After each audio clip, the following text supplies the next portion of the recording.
Welcome to CC Rock. I am Metal Matt. I am here in the studio in Walnut Creek.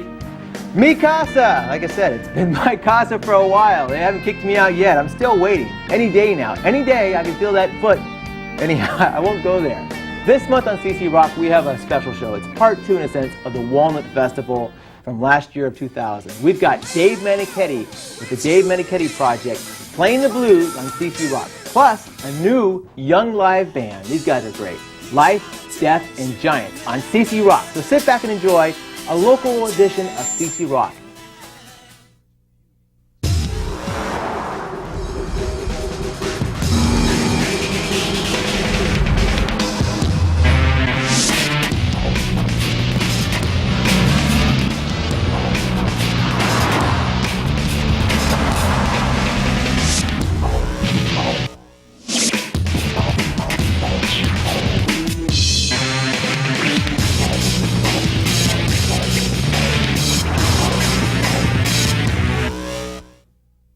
From my past, and when I was about 5 years old. No, I'm just kidding.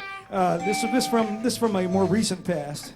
Well, maybe not so recent, really. Actually, probably mid '80s or something like that, early '80s. And this is a song when I was in a band called Y&T. You remember that one?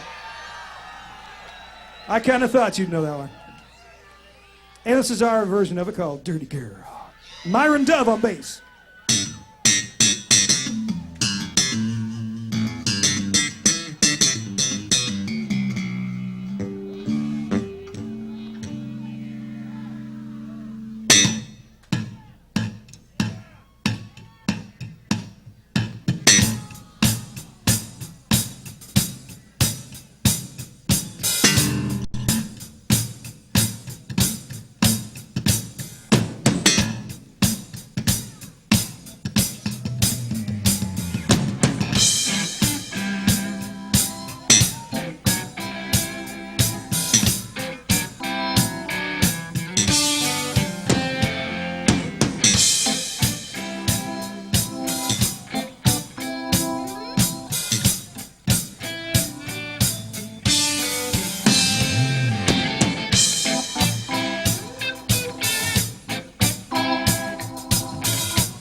One-track mind when I hear you from behind, like stockings in those sexy legs, driving me wild. Body heat gives me a thrill, a look that says you will. Turn around, let me check it out. Give me a sign. Dirty girl, hot on your tail. Ooh, girl, you wear me out. Dirty girl, ooh, what you got? If you give it, I can take it all night.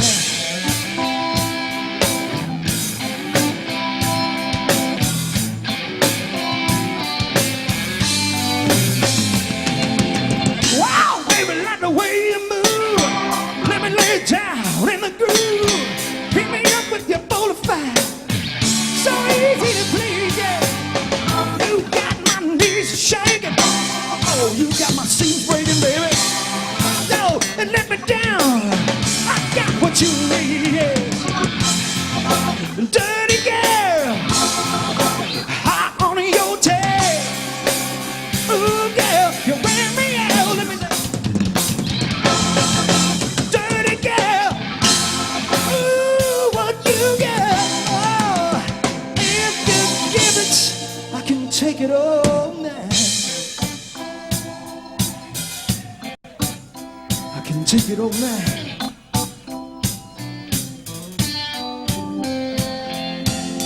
You're my teddy girl.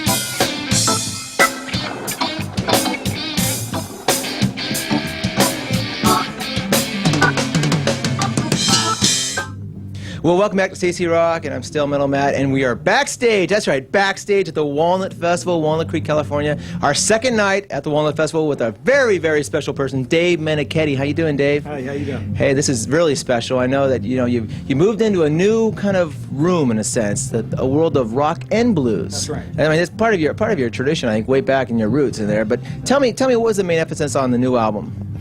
Well, I mean, the whole thing was that I wanted to get more into the blues thing because I felt like that was, like you said, something that was in my past from the very beginning, and something that I really wasn't able to manifest with Y&T so much. Obviously, we weren't really a blues rock band, so, but it seemed like the natural thing for me to do, actually. But at the same time, I kind of wanted it to sort of dovetail from the Y&T thing into this, and I feel like it's got a little bit of still that same sort of power and energy of the rock thing.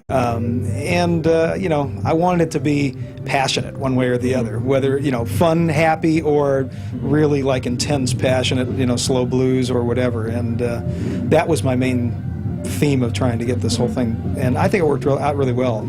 Yeah, it's a really. I mean, when you think of Dave Meneketti, you think of rock and roll. You know, there's a lot of great '80s rock that you did. I mean, "Summertime Girls" was on your big numbers in a sense. But I mean, you look back all the way to yesterday and today. I mean, some of the stuff you did back then even had a little bit of that blues taste deep inside of it. It was hidden there. It wasn't like totally on the surface, but it was very creative. And is it really? I mean, do you look at now as saying, well, you know, rock and roll is cool to play, but I enjoy playing blues more? I say that I always liked playing regardless, and at the time, you know, as Y&T was playing, of course, that was the thing for me. But just the same, every time we ever went into a blues jam, you know, Y&T would, in our rehearsal room, that was like the thing too, you know. So now I really enjoy what I'm doing right now. I mean, I can't really say, you know, throw the rest of it out and say, nah, you know, I don't like rock and roll. And that's not true. I mean, I'm a rocker forever, you know. But and that's always going to probably show through no matter what kind of music I do. But I'm loving what I'm doing right now. You have memorable solos. I mean, a lot of, you know, Beautiful Dreamer. There's stuff out there that you have produced forever. I mean, Rescue Me. Great rock ballads. I mean, the band was really, I mean, like I said, you guys were like in the early 80s. I mean, let's face it, Y&T playing the San Francisco Civic. I mean, you put some videotape together in that show. It was a big event. Yeah. I mean, what was it like, the intensity of those days compared to now? I mean, what do you look back and say, you know, what kind of blows your mind about it? Well, you know, I've told a lot of people that, you know, it's the way up that really is the most exciting, it seems like. You know, I mean, not that it's not exciting to become successful of sorts, but it's the struggle, you know, on the way up that's really fun. And in a way, I think that sort of capped sort of right around the time when we were starting to get to the point of peaking. Not quite, but pretty close to it when we did the San Francisco Civic gig. And the excitement around that whole thing, you know, just knowing that your record was really doing well. You were out on the big tours for the last couple of years, and the excitement in the States had really gone, you know, sort of over the top, you know, for our standpoint, and the fact that Summertime Girls was on its way, you know, at that point, and so on and so forth. Big video. Yeah, it was. So yeah, it was extremely exciting. It was probably very close to the pinnacle of the career of Y&T.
We have a special treat for you. You didn't know this, but we have some guys outside the door here.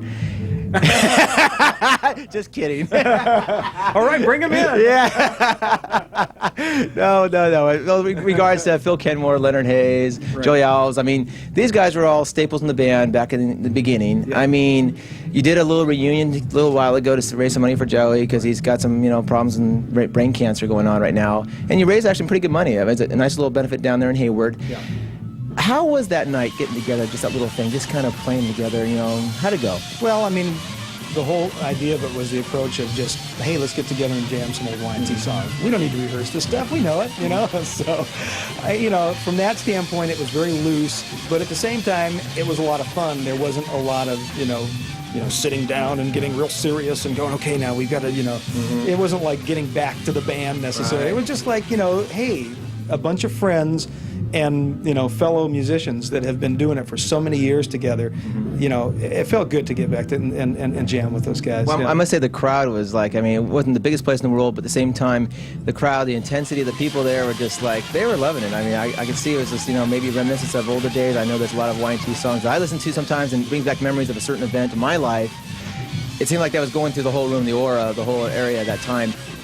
I know it's like right now, you think you're right in the middle of the blues thing. What would it take? What would it take to pull this thing back together? What is the possibilities of it? Well, I never say never, but to be honest with you, it's not something I'm thinking about right now. You're enjoying yourself right now.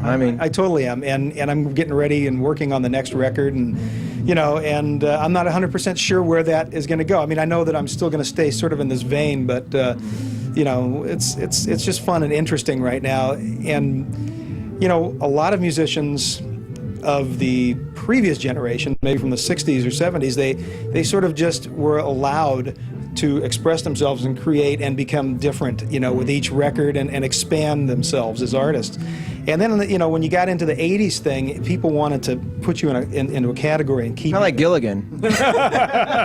Once you're a Gilligan, you're a Gilligan. Yeah, exactly. And they wanted to keep you there, and so from a standpoint of a heavy rock artist, if you dared to go outside of that, even just the slightest bit, people went away from you in groves. They got PO'd. But so really, this is, to me, is being able to do all those kinds of things that were things that even Y&T, within the four of us, wanted to maybe stretch out and do a little bit more of some different sounding things. But we were kind of felt like we didn't want to, because we didn't want to disappoint the fans. So Hard for those hardcores. yeah, it is. So this is really, I think, what I want to keep doing is just keep expanding and see where it goes from here. But as far as getting back to Y&T, honestly, I don't have any idea. I couldn't tell you right now. And it's not like it's a money thing. It's in fact, if anything, it's not a money thing. It's just Personal love.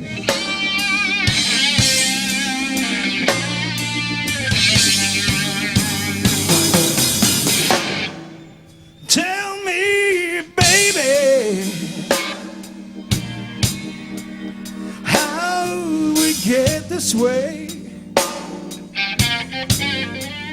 What's in your eyes? All the things that you won't say.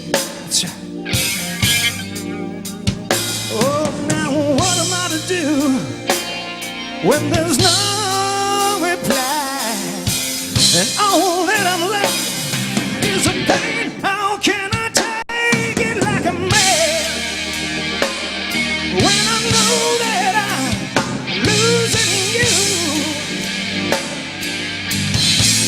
I'm giving everything I can,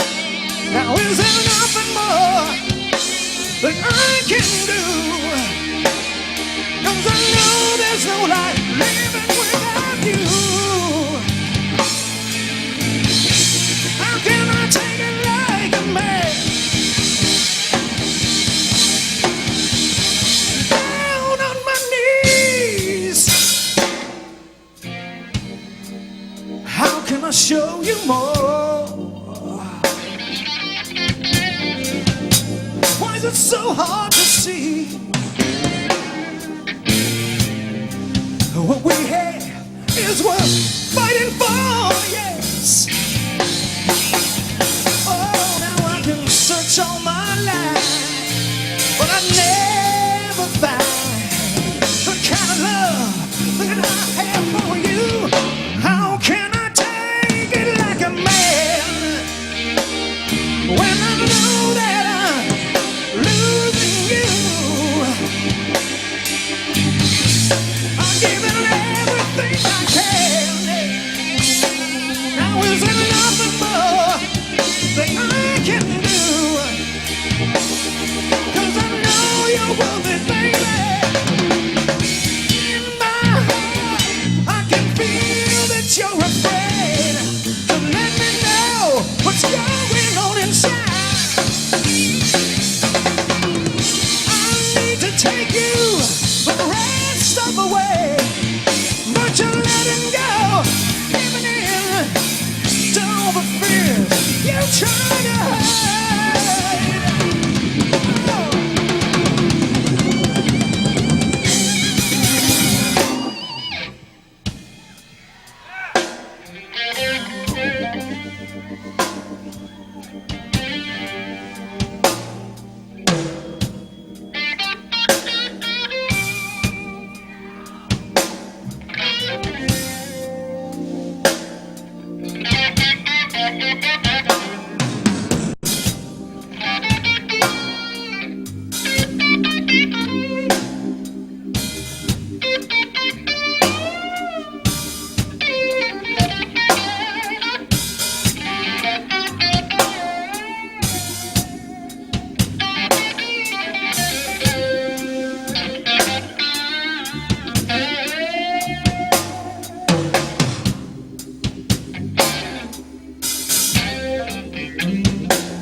It's time for the CC Rock Review, the only place to find out the thumbs up on new disc.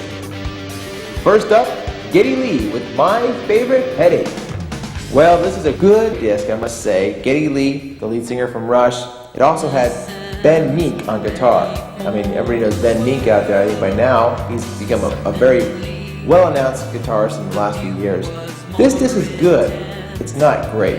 Unfortunately, without Neil Peart, Geddy Lee is good, but not great. But it still gets a 7 on the CC Rockometer. Check it out.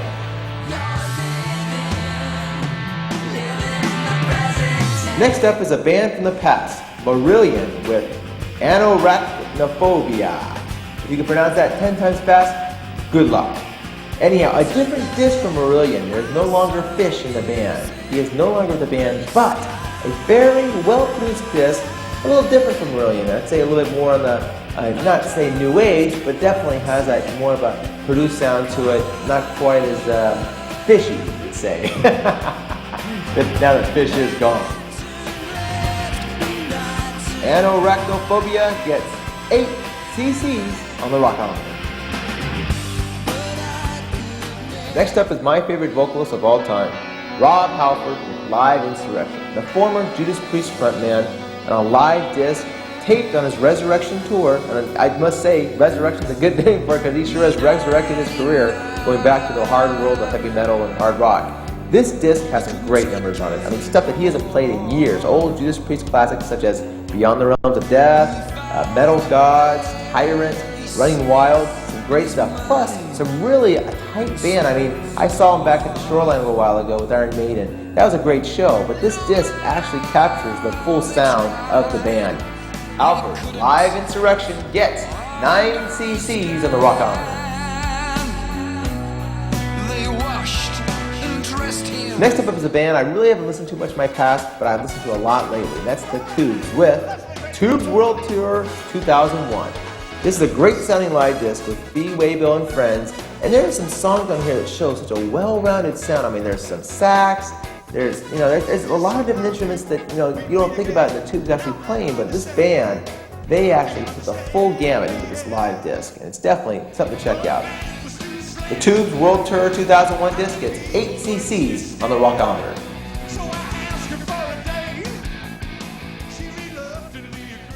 Next up is Bloiser Colt with Curse of the Hidden Mirror. A great disc. I mean, I am very, very impressed with this disc. I mean, there are songs on here all the way through the disc. The last album was good, but this one is so well-rounded, so well-produced.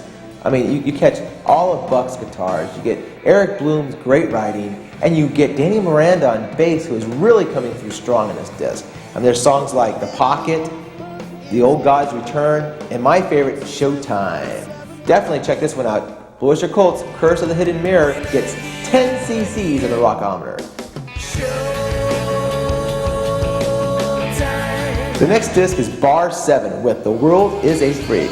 And isn't the world a little freaky? I must say. You go to a few shows and there's definitely a little freak show going out there, but I think that's what makes it interesting. People are different. This is Bar 7. When you think of Bar 7, you don't think of much about Tesla, but there's 2 principal members of Tesla in Bar 7. Vocals, Jeff Keach, and guitars, Tommy Scotch. I mean, these guys, they put out a fine disc, even though Tesla is right now on a reunion tour, which we will be showing next month, the Bone Bash 2 on CC Rock. Bar 7, with The World is a Freak, gets 7 cc's on the Rockometer. Well, that wraps up this month's CC Rock review. And remember, if you like CC Rock, you like watching my show, support the music scene. Go out and buy a disc. Go out and get a babysitter and see a show every so often. It couldn't hurt you. It sure hasn't hurt me. This is Metal Matt signing off.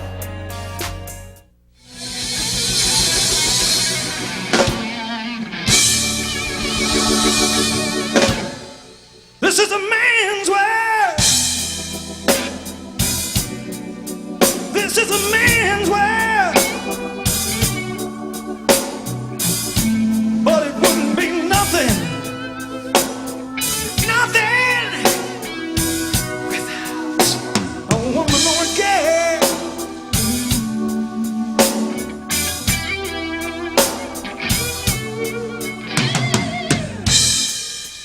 Men make the car to take us over the road. Men make the train to carry the heavy load. Men make the electric light to take us out of the dark. Men make the boat for the water, like Noah made the ark. This is a man's world, but it would be nothing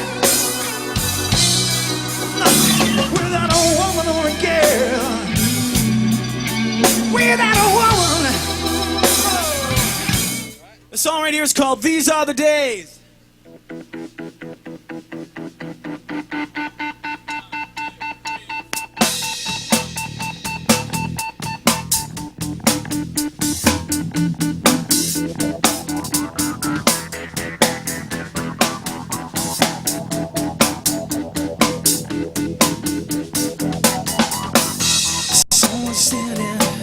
Outside your door, someone is calling your name for more, and now you're waiting to decide your fate, finding the answers before it's too late.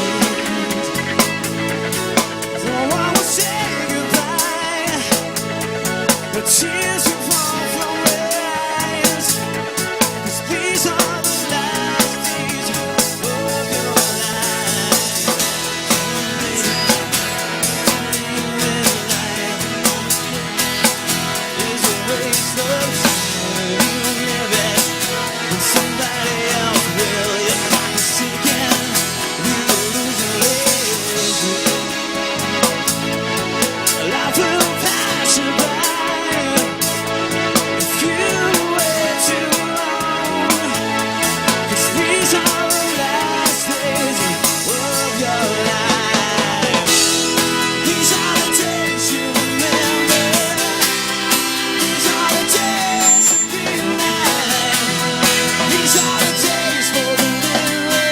you enjoyed this month's show. It's kind of the Walnut Festival Part 2. I mean, all those people at the Walnut Festival, very nice. I mean, very nice for them to give me a chance to at least promote a show and put it at the Walnut Festival. Something a little different from the scene rather than your basic blues and jazz acts. Like I said, there's a lot of that stuff out there, but let's face it, we need a little bit more rock and roll in the Bay Area, especially here in Contra Costa County. And that's what CC Rock, of course, is all about. So, like I said, Life, Death, and Giants, the other band on this month, very nice guys. I wish them all luck in the world. I think they have a great potential. So, like I said, if you happen to see Life, Death, and Giants on the bigger stages in the future, don't be surprised.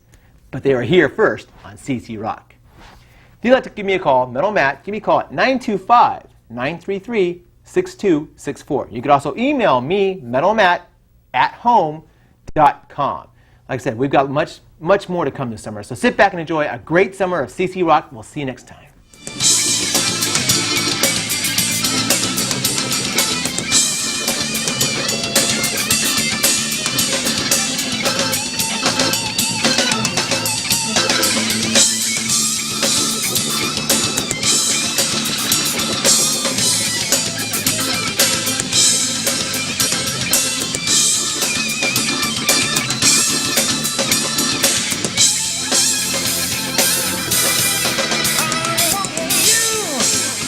Won't you rescue me? Well, rescue me. Oh, you know I want you. Won't you rescue me? Well, rescue me. You know I want you. Won't you rescue me? Well, rescue me. Say, well, rescue me. Rescue me.